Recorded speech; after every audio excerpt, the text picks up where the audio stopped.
Днес ви показвам пържени картофи с зелен лук и копър. Една рецепта, която става доста бързо, но е доста вкусна. А ето я и рецептата. Взимаме 5-6 картофа по-големки, като в случая аз съм нарязал. След като ги измия добре, ги подсушавам в кърпа, като гледам да са добре подсушени, и след това загрявам в тиган олио, като трябва да е загрят. Слагам картофите и ги изпържвам. През това време нарязвам зелен лук и копър. Бъркаме докато стане готово.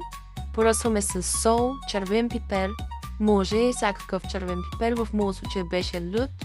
След това слагаме зеленият лук и копъра и разбъркваме докато лукът леко не умекне.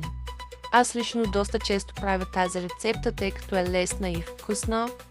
И сега ви показвам готовият резултат. Наистина в рамките на 15 минути имате една вкусна готова храна. Чао, чао!